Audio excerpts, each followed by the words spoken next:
Boa noite a todos. Bem, a gente ficou na aula passada exatamente nesse slide aqui. Ficou alguma dúvida, gente, quando eu falo sobre ações farmacológicas de drogas simpatomiméticas? Vocês conseguiram entender qual a diferença? O que a gente espera de uma substância simpatomimética? Sim. Sim. Sim?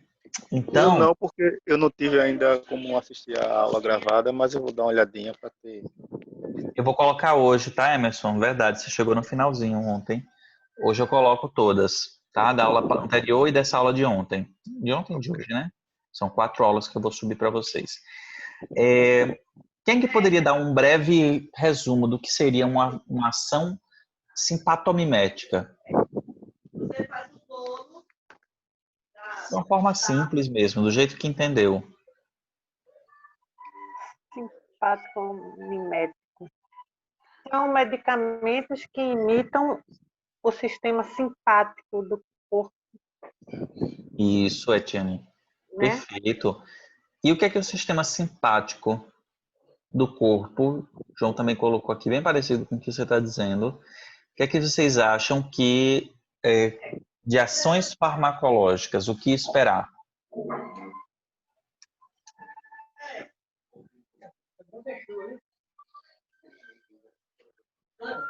Como esses medicamentos agem, Alan?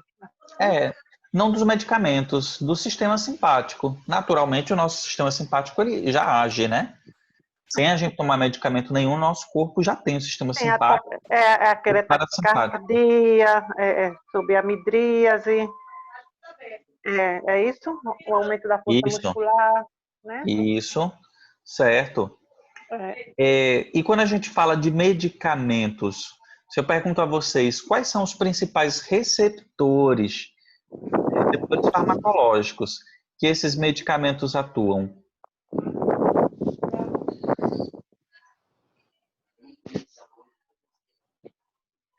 Esses aqui, alfa 1, alfa... Isso. Eu só estou reforçando. Beta 2, né? Isso. Estou reforçando com vocês para fixar, tá certo? Porque se a gente estivesse na prática, na vida real, acontecendo, e chega um paciente para vocês que está fazendo uso de um medicamento que ele causa vasoconstricção. Ou seja, os vasos estavam mais relaxados, eles começam a se tornar mais curtinhos, mais estreitos. O que vocês, que tipo de receptores a gente esperaria que esse medicamento esteja agindo? No alfa 1. Muito bem, no alfa 1. Que tipo de medicamentos vocês poderiam citar como exemplo de medicamentos que tenham ação em receptores beta 2?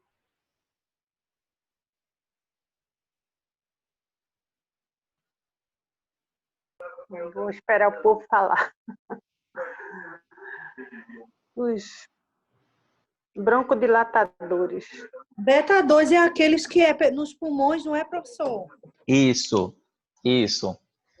A Etienne falou direitinho, são os broncodilatadores. Vocês conhecem algum medicamento broncodilatador?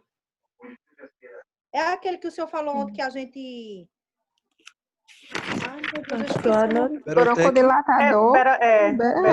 É aquele... Isso, o Berotec, que é para cansaço, né? Boa, gente, boa. Muito bem. E a aí, adrenalina também, né? Perfeito, Adilane, adrenalina. O chá que você falou, chá preto. Sim. Nossa, que orgulho de vocês. Quando a gente começa a falar de drogas que têm ação simpatomiméticas, ou simplesmente, no popular, a gente chama ela de adrenérgicas, é porque ela está seguindo uma linha de raciocínio farmacológico que muito possivelmente provoca todas essas ações que a gente citou. Essa midríase, vasoconstricção, a broncodilatação, o aumento da força muscular, o trato gastrointestinal já não está mais tão ativo assim, certo? Tudo isso é resultado de drogas que seguem essa linha de raciocínio farmacológico. E aí, quando vocês me dizem que o paciente que faz uso de um broncodilatador, aí vocês me deram o exemplo do Berotec, né? É um medicamento adrenérgico. O que é que vocês esperariam de efeito colateral do Berotec? Agora, entendendo a farmacologia, como ele age. E aí? O efeito, Do professor, Berotec, o Eu efeito. sei que ele acelera, né? O e coração. batimento cardíaco. Ó, perfeito. Vocês começam Dilatação a dos pensar, brônquios, né? a ação dele principal, Atiane, é a dilatação dos brônquios. Dos Perfeito. brônquios. Bronquodilatação. Para que aumente a capacidade de respiração de um paciente asmático, por exemplo. Mas quando a gente tem o paciente em uso do Berotec, existem efeitos, reações adversas que a gente já estudou, né? Que uma das reações adversas pode ser o efeito colateral. E aí, quando a gente for pensar em efeitos colaterais, é só a gente se ligar qual é o mecanismo de ação da droga. Então, se ele é um medicamento simpatomimético adrenérgico, a gente vai esperar tudo isso daqui, ó. Tudo isso aqui é possível. Ataque cardíaco, midríase, aumento de força muscular, a vasoconstricção. O trato gastrointestinal é a broncodilatação. Taquipneico, perfeito, João. Isso é o termo técnico, certo? Taquipneico, um paciente que se encontra taquipneico, aumento de frequência cardíaca, carga respiratória, certo? Então, é que eu quero que vocês entendam a linha de raciocínio, quando a gente agora está começando a estudar os mecanismos de ação, é essa linha de raciocínio mesmo que a gente vai seguir. Então, quando a gente começar a olhar na bula, a gente vai entender que as famílias de medicamentos, elas são classificadas em grupos, não é isso? Esses grupos farmacológicos. Aqui a gente está estudando o grupo de substâncias simpatomiméticas ou adrenérgicas, tá certo? Professor, Mas, oi. desculpa, eu estou dando uma lida aqui num artigo aqui, também diz que tem medicação sobre que afeta também os hormônios neurotransmissor, né? Aí Isso, falou das ações dos pulmões e tem droga simpático-mimética que também faz os hormônios neuro, não é isso? isso, exatamente. Exatamente. Aí o que é que eu quero mostrar a vocês? Deixa eu abrir aqui uma área em branco para eu escrever aqui o que acontece.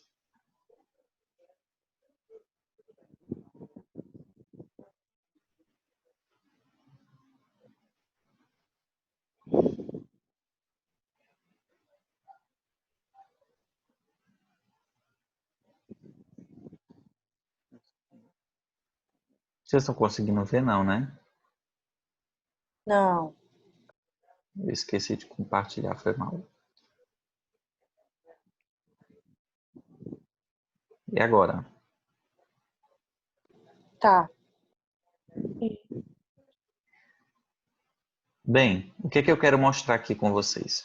Emerson colocou uma coisa muito positiva. Quando a gente está estudando as drogas que têm esse viés simpatomimético, nós estamos falando de substâncias que elas vão atuar não só na parte fisiológica, mas também no sistema nervoso central, certo? Então, entendam que o sistema nervoso central, ele é formado por neurônios. Então, a transmissão do sinal vai ser a partir de um neurônio. Esse neurônio é composto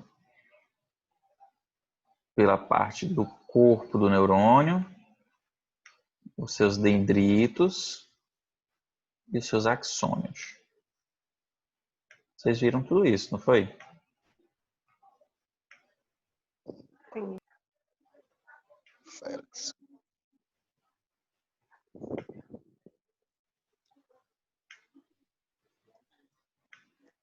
Um desenho aqui quase real.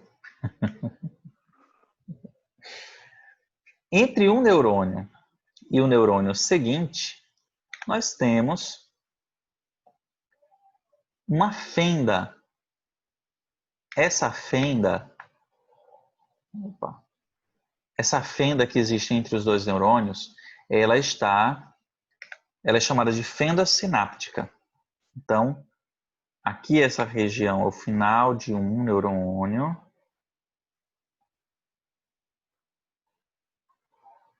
Para o início de um próximo, certo? Então, aqui a gente tem um segundo neurônio.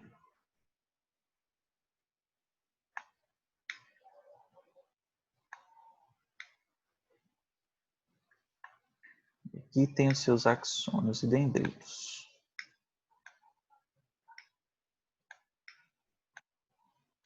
Pronto. Imagine, gente, faz de conta que os dois desenhos são iguaizinhos, tá certo? Então, temos dois neurônios aqui. Bem, para que a informação passe de um neurônio para o outro, nós precisamos que o impulso seja percebido pelos nossos receptores terminais. Pode ser o tato, pode ser o cheiro, pode ser a visão, pode ser o toque, certo?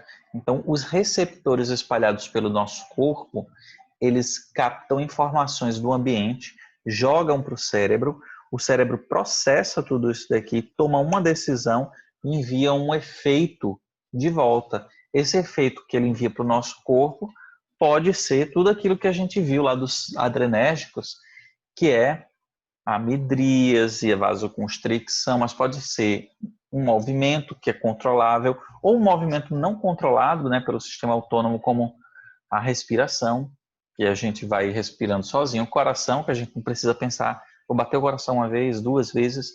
Então, esse sistema autônomo, ele já é regulado pelo nosso sistema nervoso, certo? Mas algumas decisões, elas são resultado dessas sinapses. Ou seja, a informação foi processada, gerou uma resposta e isso vai ser levado até o músculo, como por exemplo, se eu encosto minha mão numa panela quente, o impulso vai ser de puxar a mão de volta. Então, essa informação de calor foi visto na ponta dos dedos. Quando eu toquei lá na panelinha, a informação veio para o cérebro e a resposta foi: tira a mão daí. E rapidamente a gente retira. Como é que isso acontece? As sinapses, elas acontecem por meio da liberação de neurotransmissores, que foi o que Emerson colocou. Esses neurotransmissores eu vou desenhar como essas bolinhas aqui, tá certo? Esses neurotransmissores são chamados, vamos chamar ele de catecolaminas. Vixe Maria, professor, por que é esse nome? É por conta da substância química que forma eles, tá? E eles são chamados e conhecidos internacionalmente como catecolaminas. Por que eles são lançados?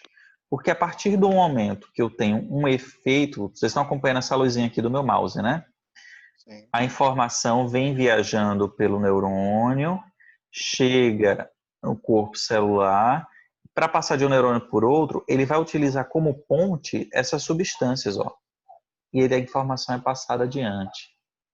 Então, essas catecolaminas, esses neurotransmissores, eles são importantes justamente porque eles transmitem o sinal elétrico. Esse sinal elétrico é conhecido como sinapse.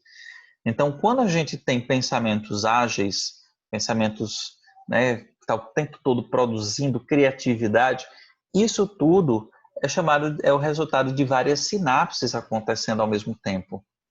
Então, isso tudo gasta energia, o nosso corpo gasta energia, por isso que estudar dá fome, né?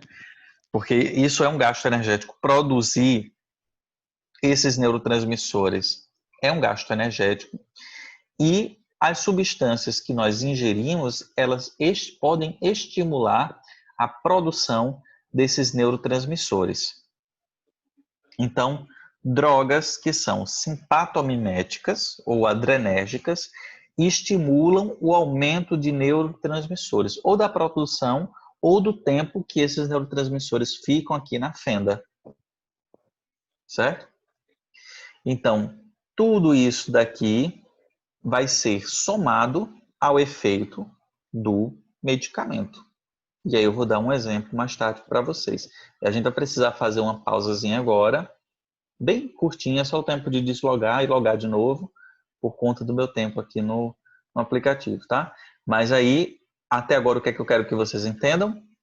O que é uma fenda sináptica, o que é uma sinapse e o que são neurotransmissores, certo? É o objetivo até aqui. E na volta agora, eu vou explicar para vocês como acontece a interferência desses medicamentos, dos medicamentos adrenérgicos, o que é que isso tem a ver com a produção de neurotransmissores, que foi a pergunta de Emerson. Beleza? Ok. Tranquilo? Até já então. Tranquilo.